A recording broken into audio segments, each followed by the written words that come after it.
अब भी निरंकुश होते जा रही थी। तो इसका विरोध करने के एक लिए एक लंबे समय से गुस्सा भड़क रहा था, जैसा जीडी बख्शी सर ने कहा, हमारे साथ तेजावत साहब है, उनका भी यही कहना था कि ये आज का अचानक से पैदा हुआ गुस्सा नहीं है, और यही बात इंद्रकमल आप भी कह रहे हैं।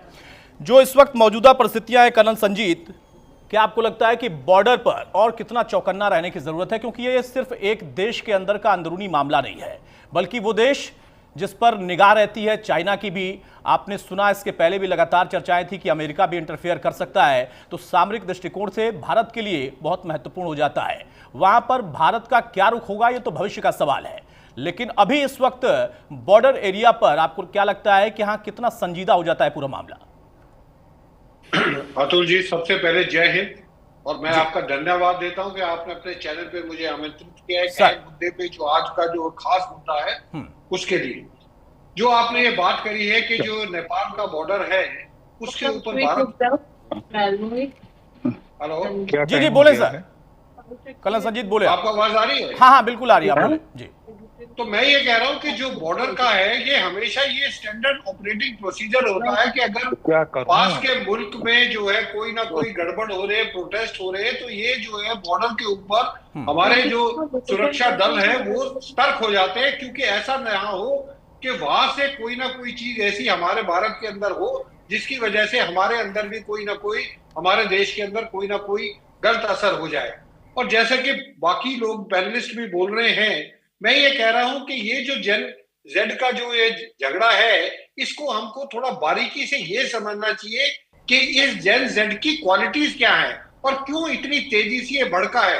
ये बात बिल्कुल सही है, जनरल साहब ने भी कहा है, तेजावत साहब ने भी कहा है, और इंद्र कमल साहब ने भी कहा है कि ये कोई जो है ऐसा नहीं कि इसी की वजह से जो सोशल मीडिया बंद किया गया है, इसी की वजह से वहां पे झगड़ा हुआ है। ये जो नेपो किड आप बोल रहे हैं, नेपोटिज्म है, वहां के जो लीडर्स हैं, आप देखें कि साउथ एशिया में जितनी कंट्रीज हैं, वहां के जो लीडर्स हैं, उनके जो बच्चे हैं वो ऐशो आराम की जिंदगी से जीते हैं, और जो आम नागरिक है उसकी जो आय देखी जाए तो बहुत कम है। तो ये एक लाजमंद बात है कि वहां की पब्लिक के अंदर एक रोष पैदा होता है कि हम जिनको इलेक्ट करके बनाते हैं वो जिंदगी में आगे बढ़ जाते हैं और हम वहीं के वहीं रह जाते हैं। बिल्कुल। तो ये जो जेन जेड है, ये एक डिजिटल नेटिव्स हैं। इन्होंने जब ये पैदा हुए थे 1997 से लेकर 2012 के बीच के ग्रुप को जेन जेड कहा जाता है। इन लोगों ने बचपन से ही पैदा होते ही इन्होंने डिजिटल डिवाइसेस देखे हैं। डिजिटल डिवाइसेस के थ्रू ये बातचीत करते हैं। इस जनरेशन को साइलेंट जनरेशन कहा जाता है। वो इसलिए कहा जाता है क्योंकि ये बोलते कम है, टेक्सटिंग ज्यादा करते हैं। और जब आप इस जनरेशन के जो इनका मीन्स ऑफ कम्युनिकेशन हैं, अगर आप उनको बंद कर देंगे तो लाजमंद बात है वो रोष आएगा। क्योंकि आज का जो यूथ है, अगर हम ऑन एवरेज देखें तो कम से कम जगे हुए घंटों में से 7-8 घंटे वो डिजिटल डिवाइसेस के ऊपर लगाता है। बिल्कुल डिपेंडेंट भी है, या फिर उसके पास वही एक अवसर भी है। और जैसा आपने जिक्र किया, मैंने भी कहा था कि नेपो किड जो है वो जला रहे हैं लोगों को, क्योंकि जब ये युवा जिसका आप जिक्र कर रहे हैं कर्नल, वो जब अपना मोबाइल उठाता है तो वहां पर उनको उन्हीं लोगों के बच्चे रील बनाकर दिखाई देते हैं और वो फिर भड़कता है। मैंने दो बातों का जिक्र किया, एक तरफ कि जितनी उनकी सालाना आय है वो उनके पास एक शैम्पू की कीमत भर का, यानी एक आम व्यक्ति, एक आम युवा जो कि नेपाल का है, उसके पास $1300 अगर है, और वहीं एक शैम्पू की कीमत जो कि वहां का एक युवा जो कि किसी बड़े घर का है वो लगाता है शैम्पू। यह आक्रोश का विषय था। उसके साथ साथ जो वहां पर इस वक्त रील बनाने को लेकर सबसे ज्यादा मोटिवेशनल स्पीकर थे वो इन्हीं बड़े घरों के लोग थे, जो कि बता रहे थे कि हमारी रील को देखो और बिग ड्रीम देखो। लेकिन युवा कह रहा था कि ड्रीम हम आखिर देखें कैसे, हमारे पास ना तो पैसा है और ना ही व्यवस्था है। सर आप हमारे साथ बने रहिए। इस बीच में एक रिपोर्ट अपने दर्शकों को और दिखा देते हैं कि केपी ओली ने नेपाल के प्रधानमंत्री पद से भले ही इस्तीफा दे दिया हो, लेकिन युवाओं के आक्रोश की जो आग है क्या वो बुझ गई? ये सवाल नहीं है, ये बड़ा सवाल है। नेपाल के युवा आखिर ओली पर क्यों भड़के, क्यों उन्हें सड़कों पर उतरना पड़ा? इस रिपोर्ट के जरिए आपको उसकी विस्तृत जानकारी हम दे रहे हैं।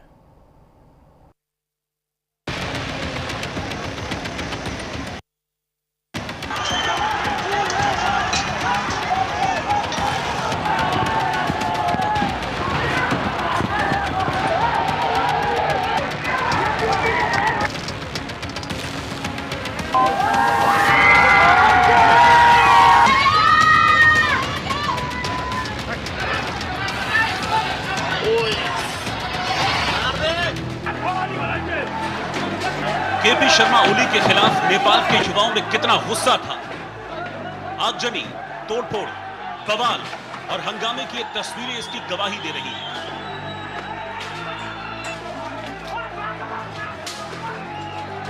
ओली की आवाज में आगजनी और तोड़फोड़ की ये तस्वीरें चीख चीख कर बता रही हैं कि नेपाली प्रधानमंत्री के खिलाफ गुस्से का गुबार कितना बढ़ चुका था। नेपाली युवाओं के इसी गुस्से और अपने ऊपर मंडराते खतरे के बीच केपी शर्मा ओली पद से इस्तीफा देकर सेना की सुरक्षा में हेलीकॉप्टर में सवार होकर जान बचाकर भाग गए। केपी शर्मा ओली अपने आवास से कैसे निकले, इसकी तस्वीरें भी सामने आई। आप तस्वीरों में देख सकते हैं कि नेपाली सेना की सुरक्षा में हेलीकॉप्टर में सवार होकर केपी शर्मा ओली जाते दिख रहे हैं। बताया जा रहा है कि सुरक्षा के मद्देनजर केपी शर्मा ओली को नेपाली सेना अज्ञात जगह लेकर गई है।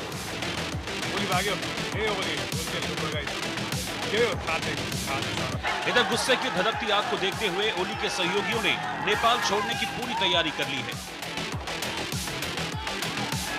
काठमांडू में मंत्रियों के आवास के ऊपर हेलीकॉप्टर मंडराते नजर आए, जिससे साफ है कि नेपाल के मंत्री भी जान बचाकर भागने की तैयारी कर रहे हैं। बताया जा रहा है कि नेपाल के मंत्रियों को सुरक्षा बलों ने हेलीकॉप्टर से सुरक्षित जगह पहुंचाना शुरू कर दिया। हालांकि मंत्रियों को कहां ले जाया गया, इसकी जानकारी नहीं दी गई। लेकिन इस बीच समझना जरूरी है कि आखिर नेपाल में ऐसे हालात क्यों बने। केपी शर्मा ओली के विरोध में नेपाल क्यों सुलगने लगा। दरअसल नेपाल में 4 साल में 3 बड़े घोटाले सामने आए थे। 2021 में 54,600 करोड़ का गिरी बंधु भूमि स्वैप घोटाला, 2023 में 13,600 करोड़ का ओरिएंटल कोऑपरेटिव घोटाला और 2024 में 69,600 करोड़ का कोऑपरेटिव घोटाला। इससे युवाओं में सरकार के प्रति आक्रोश बढ़ता जा रहा था। भ्रष्टाचार को लेकर युवाओं का गुस्सा 7वें आसमान पर था। इसके अलावा ओली सत्ता में आए तो चीन की ओर उनका झुकाव बढ़ा। सोशल मीडिया बैन के बीच सिर्फ चीनी ऐप टिकटॉक चलता रहा। नेपाली युवाओं को लगा कि चीन के दबाव में नेपाल मोहरे जैसा इस्तेमाल हो रहा है। इसके अलावा बढ़ती बेरोजगारी और महंगाई ने युवाओं को निराश कर दिया। भाई भतीजावाद और नेपोटिज्म की चर्चाएं सोशल मीडिया पर तेज हो गईं और इसी बीच जब ओली सरकार ने सोशल मीडिया पर बैन लगाया तब जेन ज़ी ने इसे अभिव्यक्ति की आजादी पर अंकुश माना। इसके बाद से ही नेपाल की सड़कों पर जगह जगह ओली सरकार का विरोध शुरू हो गया और देखते ही देखते नेपाल हिंसा की आग में धधकने लगा। हालात बद से बदतर होते गए, जिसके बाद नेपाली पीएम को इस्तीफा देना पड़ा। लेकिन सवाल है कि क्या ओली के इस्तीफे से नेपाल में हालात सुधर जाएंगे या नेपाल अभी ऐसे ही सुलगता रहेगा। Bureau report, news India.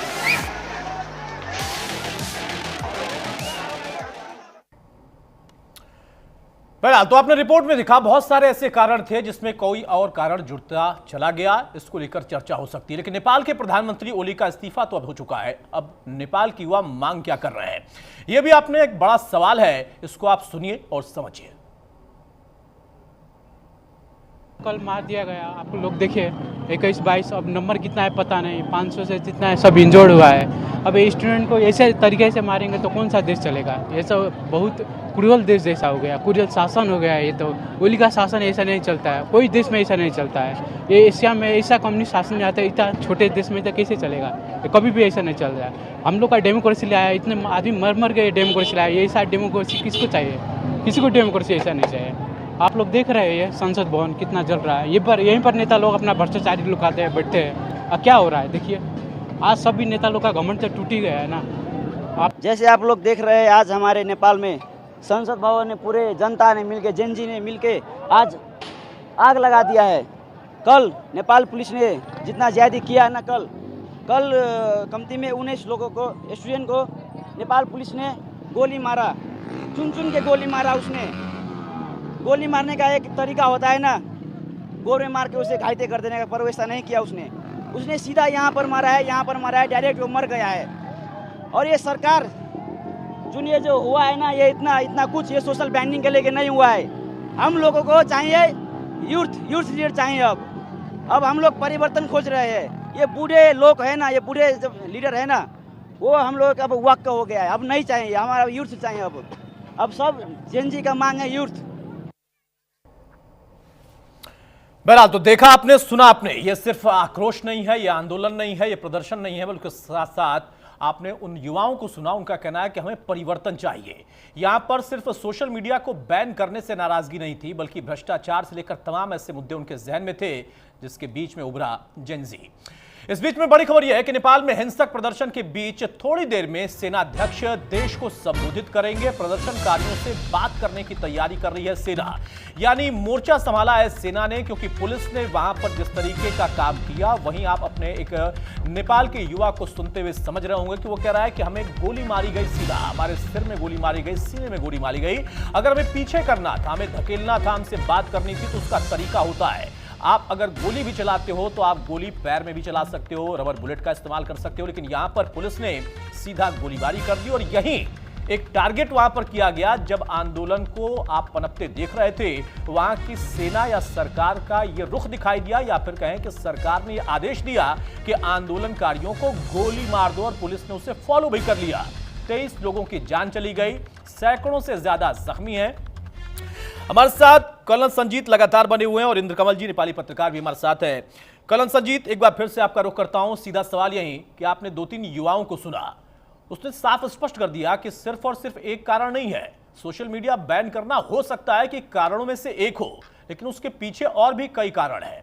हमें पहले के और अभी इस वक्त जो सत्ता चला रहे हैं उन सबसे छुटकारा चाहिए। उसके अलावा भ्रष्टाचार बड़ा विषय है, नेपोकिड जिसका हम जिक्र कर रहे थे वो बड़ा विषय है, और एक नया चेहरा चाहिए। बालेन शाह एक बड़ा चेहरा बनकर उभर कर सामने आ रहा है। एक डिफेंस एक्सपर्ट के तौर पर आप कैसे देखते हैं कि अगर नया नेतृत्व होता है, क्या उनका रुख रहा है, क्या उनका बैकग्राउंड है? क्योंकि मधेशिया इलाके से वो आते हैं, जो मैंने जानकारी की उनके बारे में, तो मधेशिया इलाके से आते हैं, यानी नेपाल और भारत के बीच में एक बड़ा हिस्सा है जिसे मधेशिया कहा जाता है, और वो अपने आप को बहुत पिछड़ा मानते हैं। वो कहते हैं कि हम नेपाल के भी नहीं रह गए, हम इधर के भी नहीं रह गए, एक बड़े हिस्से में हमें छोड़ दिया गया। वो व्यक्ति अगर नेतृत्व करता है या बड़ा चेहरा बनकर उभरता है, तो भारत से के लिहाज से कितना महत्वपूर्ण हो जाएगा? देखिए अतुल जी, सबसे पहले तो बात यह है कि जो मैंने अभी सुना, जो युवा बोल रहे थे वो बिल्कुल दुरुस्त बोल रहे थे। हर युवा का जो है एक वो होती है, एक उसकी जो है आशा होती है जिसके सहारे वो पूरी जिंदगी आगे बढ़ना चाहता है। वो भी तरक्की करना चाहता है, बाकी जैसे सब तरक्की करते हैं, उसको भी जो है अपनी जिंदगी में कुछ ना कुछ करना होता है। तो इसलिए अगर वो ये देखते हैं चारों तरफ कि जो लीडर्स हैं या लीडर्स के जिनकी बात आप भी जिक्र कर रहे हैं, मैं भी कर रहा हूँ, नेपोटिज्म या नेपोटिड है, तो देखते हैं कि वो ऐश कर रहे हैं और वो वही के वही ठहरे हुए, तो ये चीज जो है प्रोटेस्ट के रूप में बदलना ये जाहिर है। और इसका जैसे अभी रिपोर्ट में आपको दिखाया कि पिछले 3-4 साल में 3 बड़े बड़े 1.5 लाख करोड़ से ज्यादा के जो है घोटाले हुए हैं। तो जिस देश में इतनी गरीबी है, उस देश में इतने बड़े बड़े घोटाले हो रहे हैं, तो उससे आप खूब अंदाजा लगा सकते हैं कि वहां पर, क्योंकि जो ऑलरेडी जो उस स्टेज में पहुंच गया मिड 40s 30s में, जो नौकरी कर उनको फर्क नहीं पड़ता। फर्क उनको पड़ता है जो आगे बढ़ के नौकरी जिनको चाहिए, अगर उनको नौकरियां नहीं मिल रही है, वहां पे इतनी ज्यादा बेरोजगारी है, पैसा खर्च करके पढ़ाई करते हैं लेकिन नौकरी फिर भी नहीं मिलती, तो वो जो है उसके बावजूद अगर ये कर रहे हैं तो मेरे को लगता है बिल्कुल ठीक किया, क्योंकि ओली साहब ने सिर्फ चीन को खुश करने के लिए और अपने लीडर्स या अपनी गवर्नमेंट को जो है सिर्फ पैसा खिलाने के और कुछ नहीं किया। और जो आपने ये है जो मैं सुन रहा था कल से, जो पहले गोलियां चली हैं, आप ये फौज को या पुलिस को ये हिदायत दी जाती है कि जब गोली चलाने की नौबत आए उससे पहले बाकी चीजें जो है, जैसे टियर गैस सेल है, वाटर कैनन है, या लाठियों से चार्ज किया जाए। गोली जो है सबसे लास्ट में चलती है, और कल जो गोलियां चली है वो सबसे पहले चली है, उसके बाद लाठी चार्ज हुए, नंबर 1। नंबर दूसरा, जो गोली चलाई गई है वो लोगों के सिर में गोली लगी है, जबकि फौज में और पुलिस में ये सिखाया जाता है कि जब भी आप जो है ऐसे प्रोटेस्ट को जो है फेस करते हैं तो गोली पैर में मारनी चाहिए, ना कि जो है सिर में मारनी चाहिए। तो ये जो 19-20 लोगों की वहां पे जो मौत हुई है, जो कि पुलिस ने वहां पे फायरिंग करके करी है, इससे ये ज्यादा जनता भड़की है। कर्नल संजीत, क्या इसको माने कि ओली का ये जो गोली वाला हथकंडा था ये उल्टा पड़ गया उनके लिए? बिल्कुल, क्योंकि ओली साहब को लगता था कि चाइना, क्योंकि आप ये देखिए इसका ये बैकग्राउंड समझिए कि ओली साहब चाइना जाते हैं एससीओ समिट के लिए, वहां पे विक्ट्री परेड में हिस्सा लेते हैं और उसके बाद 3 तारीख को विक्ट्री परेड है और 4 तारीख को आके ही जो 26 या 27 जो ये सोशल मीडिया प्लेटफॉर्म्स हैं, जो सारे के सारे अमेरिकन प्लेटफॉर्म्स हैं, उनको वो बंद करा देते हैं। तो इससे साफ जाहिर है कि ये पूरा का पूरा जो उनकी थिंकिंग है, जो उनकी सोच है, वो चाइना की सोच है। जिस तरीके से तियानमेन स्क्वायर में चाइना में जो बहुत साल पहले स्टूडेंट्स का प्रोटेस्ट हुआ था और वहां पे टैंक चलाए गए थे, तो ओली आप उसी जमाने की सोच लेके चल रहे हैं और वो सोच रहे थे कि गोलियां चलाने से आप स्टूडेंट्स को जो है कंट्रोल कर सकते हैं। पर मैं आपको बता रहा हूं, अभी हाल ही में इंडोनेशिया में हुआ, वहां भी स्टूडेंट्स का प्रदर्शन था, बांग्लादेश में स्टूडेंट्स का प्रदर्शन, जहां जहां जिस देश में जब वहां का नौजवान सड़क पे उतरता है, तो आप ये समझिए कि उस देश के लिए आगे कितनी मुश्किलें आने वाली हैं। बिल्कुल, और शायद इस बात को समझने के बाद भी ओली या उनकी सरकार इसको स्वीकार करने को तैयार नहीं थे। उनको लगता था कि हाँ, लोकतांत्रिक व्यवस्था के बीच में तानाशाही चल जाएगी, गोलीबारी चल जाएगी, और उसका खामियाजा ना सिर्फ उन्होंने भुगता, वहां के कई युवाओं ने भुगता जो कि आंदोलन या प्रदर्शन में अपनी मांग को रखने के लिए सड़क पर उतरे। उनका नेतृत्व करने वाला शायद कोई नहीं था, लेकिन उनका सामना सीधी चलती हुई गोली से हुआ। उनकी जान गई, लेकिन आंदोलन का जो उग्रता उसकी थी वो और बढ़ गई, क्योंकि नाराजगी बहुत ज्यादा थी। उस मौत को जाया नहीं जाने दिया गया। कल्याण, हमारे साथ आप बने रहिए। और तेजावत सर, मैं आपके पास आऊं उसके पहले मैं इंद्रकमल आपसे चाहूंगा कि जल्दी से एक जानकारी एक पत्रकार के तौर पर आप साझा करिए कि जो नए चेहरे उभर कर आ रहे हैं या फिर जिनके लिए मांग उठ रही है, वो चाहे रवि हो या फिर बालिन शाह हो, इन लोगों की भूमिका क्या रही? कितने लंबे समय से इनका नेतृत्व चाह रहा था वहां का युवा? क्योंकि मैंने युवाओं को जब सुना, उससे साफ संदेश है कि हमें मौजूदा चेहरों से, उन बुजुर्गों से, जबकि कहा जाता है कि नेपाल में एक बड़ा तबका बुजुर्गों का है जो कि परिवार को संभाल रहे हैं, क्योंकि ज्यादातर युवा तो दूसरे देशों में है रोजी रोटी कमाने के लिए, घर का, परिवार का पालन पोषण करने के लिए। उन बुजुर्गों से जो कि सत्ता में बैठे हैं, उनसे इस कदर नाराजगी थी? जी जरूर। देखिए, जैसे बालेन साहब को ले लीजिए या फिर रवि लामिछाने को ले लीजिए। अभी रवि लामिछाने जो राष्ट्रीय स्वतंत्र पार्टी के सभापति हैं, वो जेल में बंद थे, तो युवा जाके जो प्रदर्शन के दौरान ही उनको जेल से बाहर भी निकाला है। तो इससे आप समझ सकते हैं कि जो ये प्रदर्शनकारी है वो सत्ता में भी युवा को चाहते हैं। तो ये जैसे आंदोलन में आने से पहले भी बालेन शाह को ये कह रहे थे कि वो उनका समर्थन करे, तो हालांकि बालेन शाह ने समर्थन किया था, वो भौतिक रूप से उस जगह पे उपस्थित होने से उन्होंने मना कर दिया था, लेकिन समर्थन उनका था। तो कह सकते हैं कि ये युवा, ये चेहरा बालेन शाह को अभी इसके बाद भी जो घटनाक्रम हुई उसके बाद भी जो ये सारे युवा हैं वो लीडर ढूंढ रहे हैं अपने, कि हम किसको नेता बनाए अपना। तो ऐसे में उनका सबसे पहला ऑप्शन अभी तक बालेन शाह को रहा है। वो चाहते हैं कि बालेन शाह इसका लीड करें, जिस तरीके से उन्होंने काम किया है, क्योंकि वो भी एक अलग तरीके राजनीति से काठमांडू के मेयर बने हैं और युवाओं ने, ज्यादातर युवाओं ने उनको वोट करके यहाँ पहुंचाया। तो एक वो अपने आप में युवा है और वो युवाओं के बारे में ज्यादा सोचते हैं। देश में जो भ्रष्टाचार हुए, हालांकि वो प्रधानमंत्री के शर्मा ओली लगा लीजिए या फिर किसी भी अन्य राजनीतिक दलों के जो काफी टाइम से सत्ता में हैं, ऐसे राजनीतिक दलों के नेताओं से वो काफी रुष्ट होते हैं और अपने जो भी उनका पोस्ट रहता है सोशल मीडिया पर हमेशा उनका विरोध करते रहते हैं और देश बनाने की बात हमेशा करते रहते हैं। तो कहीं ना कहीं बालेन शाह एक ऐसा चेहरा है जो अभी भी वो चाहते हैं कि वो उनको लीड करे। हालांकि अभी कुछ टाइम पहले बालेन शाह ने उनको अभी प्रदर्शन सब अपने कंट्रोल में है, आ गया है, मतलब जो नेतृत्व जो जैसा हम चाहते थे वैसा हो गया है करके वो एक तरीके से प्रदर्शन अब रोकने को भी कह रहे हैं। इससे ये पता चलता है, अगर ये ऐसा होता है कि वो प्रदर्शन रोक कर जो आर्मी सेना, वहां की सेना जो टेबल टॉक पे बुला रही है, इस विषय पर भी सहमत हो जाते तो कहीं ना कहीं ये बालेन शाह को आगे कर सकते हैं या फिर अभी चेहरा। बड़ी बात इंद्रकमल, आप बड़ी बात कर रहे हैं और मैं अभी अपने दर्शकों को जब बताऊंगा इसके बारे में डिटेल जानकारी जैसे आपने साझा की कि बालेन शाह असल में कौन है। बालेन शाह का रिश्ता सिर्फ राजनीति से नहीं है, वो संगीतकार हैं, रैपर हैं, लेकिन उस रैपर ने आज नेपाल की संगीत की फिजा में या सत्ता की फिजा में एक नए सुर को छेड़ दिया है। ये अपने आप में बड़ी बात है। लेकिन एक ताजा तस्वीर में दिखाऊं, उसके बाद तेजावत से मैं आपके पास आ रहा हूं। एक तस्वीर निकल कर आ रही है जहां पर नीति निर्धारण होता है।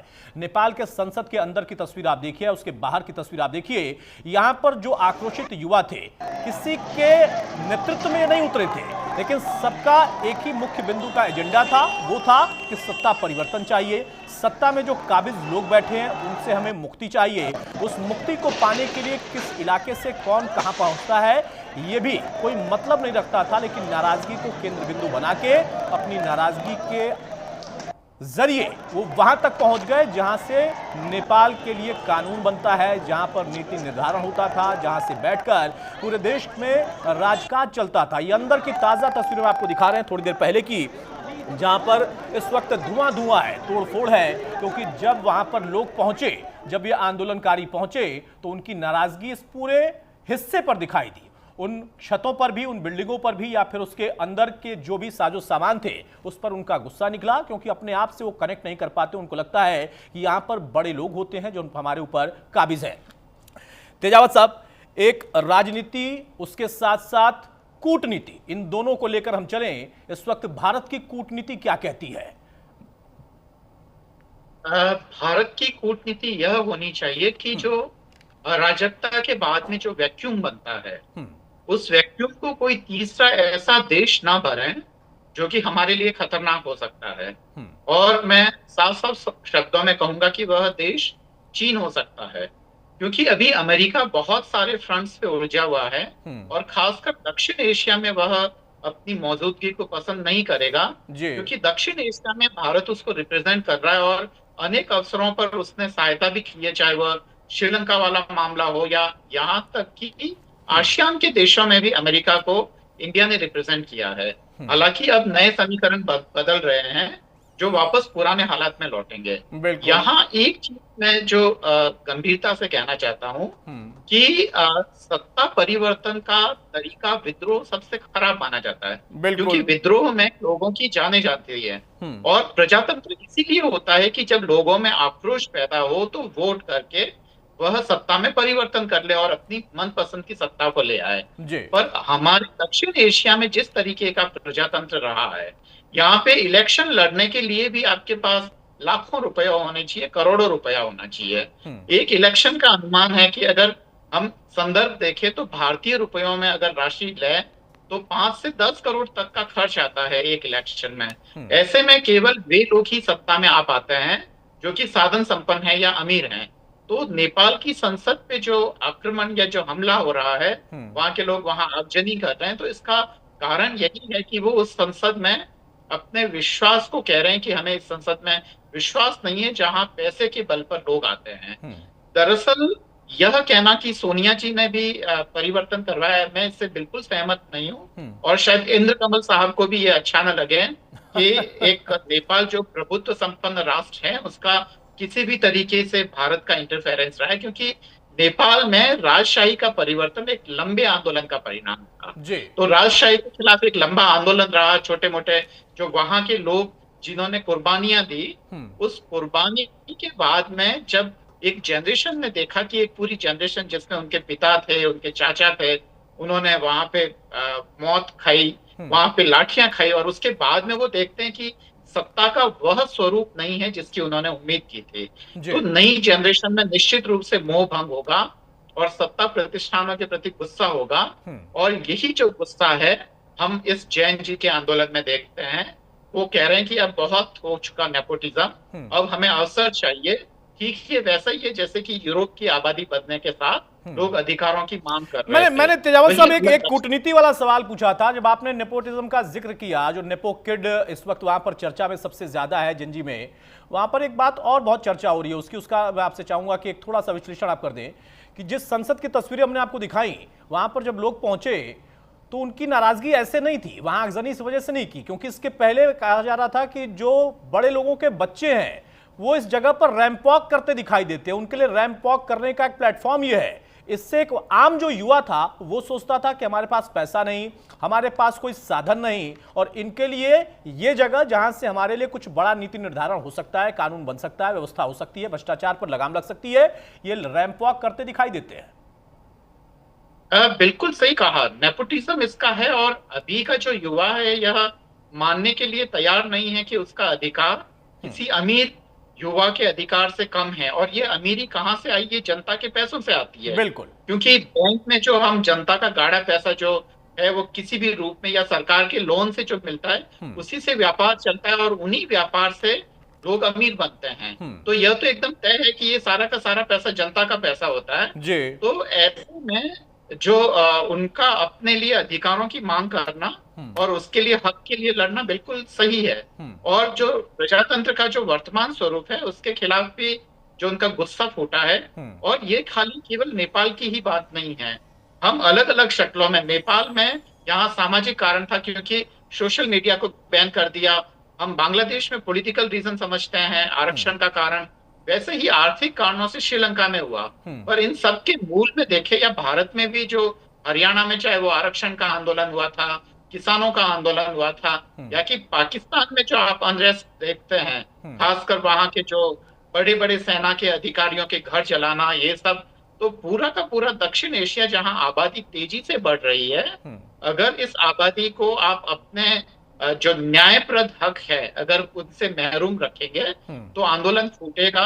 आंदोलन फूटेगा और वो आंदोलन इसी तरीके के स्वरूप में होगा, इसको भी बहुत समझने की जरूरत है और इस पर सतर्क रहने के लिए तमाम देशों की भी आवश्यकता है।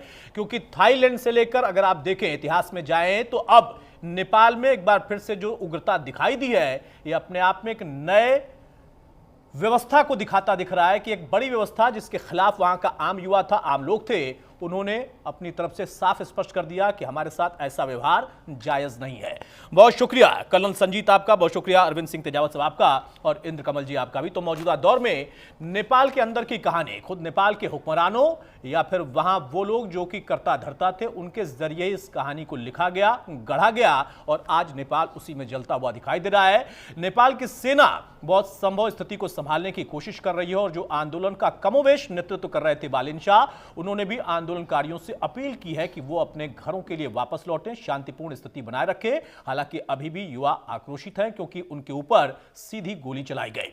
इस बीच में एक बड़ी खबर, उसका हम रुख कर लेते हैं। नेपाल से बड़ी खबर आ रही है इस वक्त, फायरिंग के आदेश देने वाले डीएसपी की हत्या कर दी गई है। बड़ी खबर अपने आप में, भीड़ ने डीएसपी को पीट पीट कर मार डाला है, क्योंकि इसके पहले जब आंदोलन उग्रता के साथ आगे बढ़ रहा था, मांग की जा रही थी कि न सिर्फ प्रधानमंत्री का हमें इस्तीफा चाहिए, इस्तीफा के से काम नहीं चलेगा, बल्कि उन पुलिस वालों को के खिलाफ भी आप एक्शन लीजिए जिन्होंने हम पर गोलियां चलाई। और अब यह बड़ी खबर आ रही है कि फायरिंग का आदेश देने वाला जो डीएसपी, उसकी पीट पीट कर हत्या कर दी गई। मंत्रियों को, वित्त मंत्री को, वहां के पूर्व प्रधानमंत्री को आपने पिटते हुए देखा, तस्वीरें हमने आपको दिखाई। और इस बीच में बड़ी खबर यह आ रही है कि वहां पर जो डीएसपी जिन्होंने आदेश दिया था गोली चलाने का इन युवाओं पर, इन प्रदर्शनकारियों पर, आंदोलनकारियों पर, जब वो हत्थे चढ़े इस भीड़ के, तो दौड़ा दौड़ा कर पीट पीट कर उनको मौत के हवाले कर दिया गया, मौत की घाट उतार दिया गया।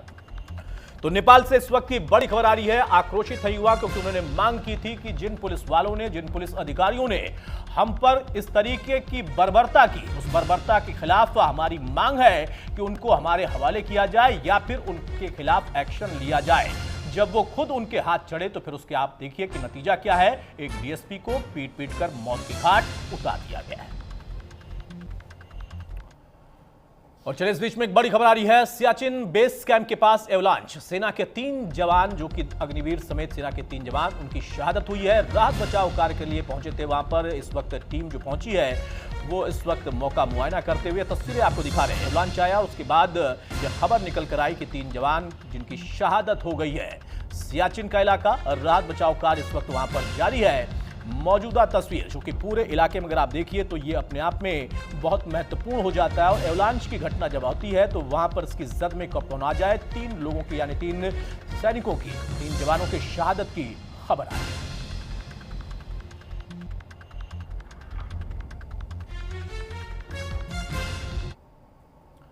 चलिए फिलहाल इस बुलेटिन बस इतना ही, नमस्कार।